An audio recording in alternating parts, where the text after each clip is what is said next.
challenge of Museveni right now is the fact that he does not have Bobby Wine, neither does he know Bobby Wine's grave. He does not know where Bobby Wine is, and he doesn't know what Bobby Wine is doing. Alright, breaking news. Wetuogerera sawa zineno omukulu Gino Muhoozi Kainerugaba ebibye hasi birungi. America agamba Gino international community kamera zaayo zonna ezitunuza mu Uganda oluvannyuma okubeera nga akola statements ezakanze oba ezatiisiza America ne bagamba kyogamba ensi tugenda kufuna Idi Amin omupya mu Uganda. Tutandikira olunaku olwaleero. Tulina okumanya ekikolwa ky'omukulu General MK kyattractinze abantu bangi oba kyattractinze organizations ez'enjawulo omuli ne ba human rights activists kotadde ne human rights commission of organization in the UN. Exactly. Kati General Muhoozi okubanga tamanyi omulabe we Bobby Wine kyazza katejjukira Bobby Wine already abeesingirawa mu America. Kati ata America mukiririzamu yamuyambako n'ofuluma jukira ne juzi ne Bobby Wine tebamunominating ku one of the democratic activists mu nsi yonna. Kitegeeza nti ensi yonna emurecognizinga ate ebeemukola etya ebeemuwulirizaamu. Kati General MK ekikolwa kye kimutiisiza ddala kubanga tamanyi omulabe we Chovola bageza kubeera nga amusojja alabe his reaction towards him. Tolina okumanya n'okuba nti Iran ne America olutalo lulinga olwawedde kati kimuleetera okulowooza nti kati America ekola etya Kwanga America, one of the things Donald Trump byayogera nga yakatuula mu ntebe nagamba kinagenda kumalawo ba dictators bonna ab'omu nsi yonna, naye yatandika ku mukulu Maduro nadda ku Ayatollah Khamenei abo bonna bwetolina omanya ajja kubajjawo mpola mpola omukuomu mpaka. Do you think His Excellency Robert Kyagulanyi has that strength to pull that attention in Uganda or into Uganda? Ekirala ky'olina osooka okuteeka mu mutwe nti His Excellency Robert Kyagulanyi he has an added advantage. Being abasinga okimanyi tebamanyi nti America erina military base e Kenya.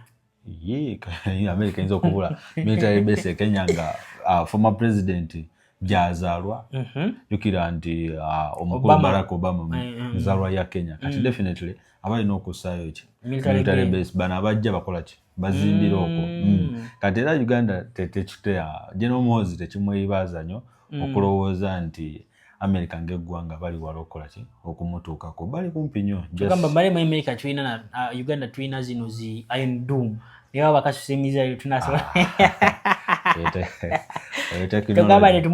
technology nenga setting katika nyingi mu defense technology yandibadde waali naye Uganda yaffe tugimanyi bulungi buli atuula mu ntebe anoonya kugagawaza video bagituwere like esobola kubeera nga etambula ku speed eya waggulu nnyo gwatana subscribinga nawe subscribinga akadika gem personalize okatekemu ate mutubuulire video tuzikole mu Luzungu Luganda batukusikale mu Luganda koze basinga badde bagamba Wanda Boy Festival mu Luganda abaluzungu bibamanyi baonye channel y'Oluzungu kwanga yaddala atulina okuwagala ensi yaffe ekikulu kya kutambuza information message etuukire ddala ku buli omu eyandeetazo sinti kuba buli omu agyetaagira message olina okumanya biki ebigenda amaaso mu ggwanga olina okubeera up to date omanye biki ebitambula mu nsi yo. Omukulu Lady Winnie omukuba one of the best lawyers Uganda yalerabyeko abali mu nsi z'ebweru olunaku lwaleero yavuddeyo n'atabukira General Muhoozi Kainerugaba ate tyakomye kumutabukira just yatuwadde insights ng'agamba nti bano basajja mu State House obunkenke Bob Amanyi Chovola bakitona bana kulaba Amama Gen Kata Museveni kyona bakubeera nga tulaba His Excellency ayogera kuta Museveni ng'ayogera ku nsonga zino ezigenda mu maaso mu ggwanga ssaawa zino mu pressure eri muganda wange era avuddeyo n'agamba nti no bafuba nnyo kubeera nga bamanya His Excellency Robert Kyagulanyi okufuluma mu ggwanga Uganda yayitirawa. Ebbugumu ku State House lingi ebbugumu eriri newebeera gwe gutosobola kutya kati omulabe wali wabweru gusobola okwebaka n'ongomu ebyo byebimu kubireetedde ne Mama Janet okulwawo okuvaayo kuba wooviireyo mu pressure ng'eno oba ogenda sooka attracting media ogenda sooka attracting abanamawulire attracting eggwanga lyonna lyo bagenda kuba lisetulinga ku ki naye ekibuuzo kisigala kistandinga where is Mama Janet Kata Museveni. Banaganda bangi bambuuza naddala ffe banamawulire oba wakatambula muno okkiriramu eri mu Massachusetts nosanga ngachi omuntu akubuuza bweki wana boy mama Jane Kataya Museveni aliwa bingi batubuuza wabula tetunaba kumanya Jeno Museveni yatugamba tulindeko tujjako no olusu jja musanga nga kola tya ndowooza ajja ku addressing NC tugenda kusuka wano eno hamuzuke muwulirize Lady Winnie ng'ayogera ku nsonga ezigenda maaso mu ggwanga Uganda. Video eno mugiwa obudde nomukyala bayire temuteramu obudde video z'embo za luzungu biki but give it time giwulirize mu wakiri half a speed oluzungu wakiri oba osobodde genda osachinge ku Google wano yategeza ki nenga information gwafulumya ate abira up to date ate abira precise information ene so ate osebera visualized obensonga achebera mu videos ku ensonga nti okusoma ebiwandiiko kizibwazanya abantu okutekawe paragraph esogira ku bintu ebigenda okuhappening ebabike bigenda maaso ensonga lwaki tuba twagala tugiportraying mu ngeri gy'oba osobola okola otya okugitegera ntu gikuleetera akafaananyi omuntu ayogera n'omulaba n'obijjamu amakulu era nyongeza okukakasa nti n'okujjukiza nti komenti yo kikulu nnyo. Sokolabe Lady Winnie tumatu yongereyo. So out of respect, I say Bobby Wine because it's a popular name. I don't mean any harm, okay? The biggest worry of Museveni is that His Excellency Kyagulanyi Ssentamu is out there, free and doing things and possibly and inevitably bring about an end to his government. That is the reason why Museveni will not revive himself anymore. Not after this. This is the one thing that he'll go down to remember that, there was a guy who came called Kyagulanyi. And truly, that guy, without a gun, took me down and took my livelihood. The reason why they're now smearing this Lukwago thing is they want to create a new opposition. I did post something on the day that Lukwago was arrested. In fact, a close relative of mine mentioned, what about Lukwago, this, that, and the other? And I said, this Lukwago nonsense is truly just drama. Because even when you see the Lukwago people and the other opposition, the old opposition, the Segona, Semujunga, and Lukwago, Mpuga, all those intended, the old opposition, all of them did not come back to parliament. They are now trying to figure out, Nsereko included, they're trying to figure out how to become relevant, and which helps the Muhozis, because Muhozi right now is like a lone wolf. He has no place to go. Nobody wants him. Only his father sees anything in him. But even then, I doubt his father believes in him, because had it been that his father believes in him, Muhozi would have been rightfully the one. PLU would have been the party that ran for presidency and stole the election, because Museveni did not win. Atika wachi. Jama tika teme kuberi chawa ni loka Lukwago ge. Tie watamani penya ni Lukwago bedonke maro do John kwa don tika dako tek mo Uganda ya. Awai jal gena we. Pai pa ban gena kiti teme ne mere menyotu ni don gene teka teda. Ni gena nge tor dan wengi bwa inano. Gena kitika teme ne kuberi chawa ni oberu menyotu ni. Pian gena baru Museveni loyo kuberi chawa ni ana ini. His Excellency Kyagulanyi Ssentamu kuberi chawa ni pechie. Ke tampa Museveni kuberi chawa no miere ene kama Kyagulanyi kiriye mano ena yebeni nero. Ento man pian Kyagulanyi peching Museveni. Gini ene don't take a baru wiye makonye pe. Matama wachi man Bobby Wine Kyagulanyi tika te mungo wako kuno. Pian Museveni karma yan Kyagulanyi bene eno Kyagulanyi wako ba. Ucher TV the money market page akenyu bene. Ucher shen dan chalo Ronald Reagan ge president manoti America. Karma mwaka piera deki we. Mwaka piera ngwen bedong. Uberka boko ki Ronald Reagan ge kun wachi nena we. Wunu chako wunbo ti lwenye kom Gaddafi. Ento ana ya chako lwenye kom Gaddafi. Ana ya chako gono Gaddafi. Kun video ne nyur mwaki ma yang chan ma kare ma en donyo kere lum.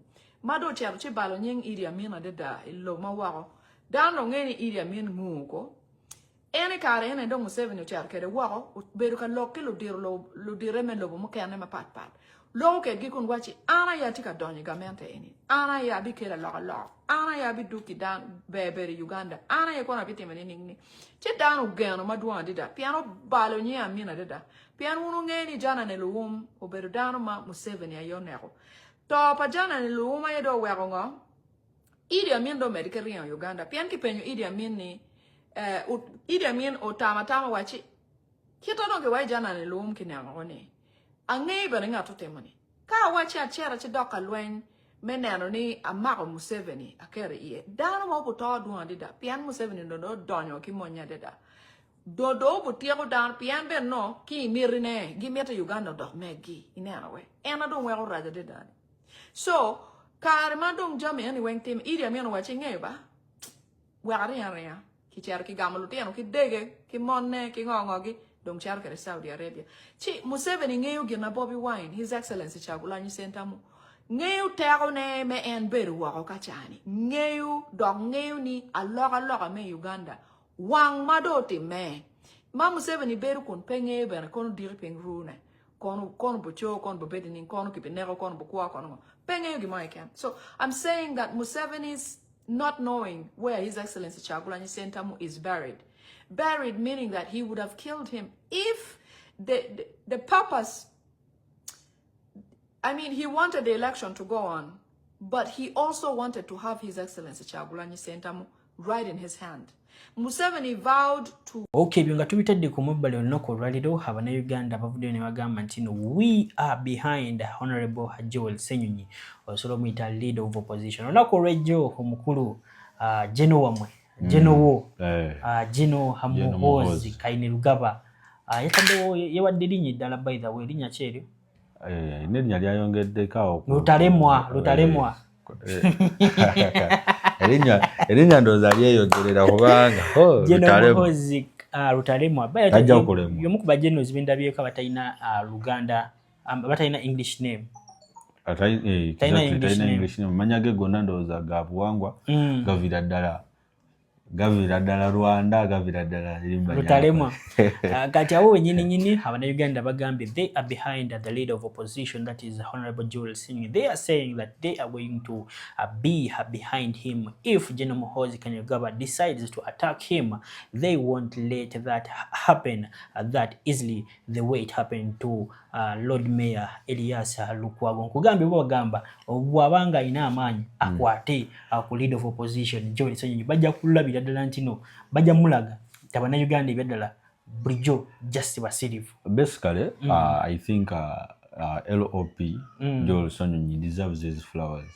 By the way, is evident enough that he is a true leader of opposition. His Excellency Robert Kyagulanyi doesn't make mistakes. Kalakola is a human being, but he rarely makes mistakes. Olaba wetukakasiza ddala nti Joel Ssenyonyi mulwanyirizi w'enkyukakyuka oba he's after a new Uganda. Mulabira ddala nti ne mu parliament sessions nkukakasa nti buli parliament sessions lwe zituula bwe bati Joel Ssenyonyi aleetamu kali ka component k'okusaba abawambi abeerawo ate n'agamba nti Mr. Speaker nyongera okubuuza ku political prisoners Bobby Yanga yali mukwano gwange ekyo kyokka kikulaga nti he is truly a good leader. Ate opposition 100%. A good leader should not be corrupt. A good leader should not be fallen into bintu byokubba bambo sasa nyesemo enalabya ate ng'omukulu Nsereko agezaako kubanga amuteka wansi egaali tekabadde kirungi by the way. Comment section soko tuteremu endowooza yo video mugitwole ka like bwetana okubeera ngo subscribing kadde ka jump personalize okateeke mu waso latest updates nga zino obirengo zifuna mu budde wenakyo bagamba bekumire ku mukutu ayagala okulanga naffe enamba we ziri awo kulanga naffe tusobola okuba nga tukulakulanya bizinesi yo esobola okuba nga egenda maaso. That's very right. Ne data wanange bakuteeko data number ziyawo sembera 373 musoke mulabe video hate mugamba ati Wonder Boy ne muno inspector mwogera nnyo mulabe tumale kyoyongereyo.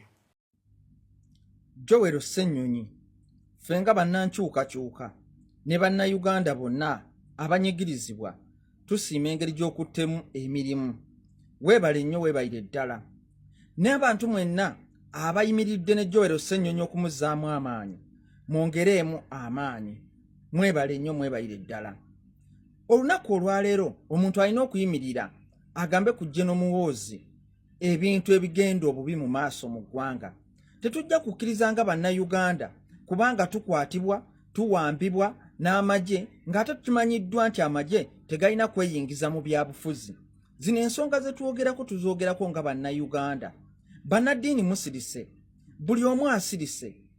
Joel Ssenyonyi yekka si gwe mulina olekera ekintu kino kikwata ku nze naawe.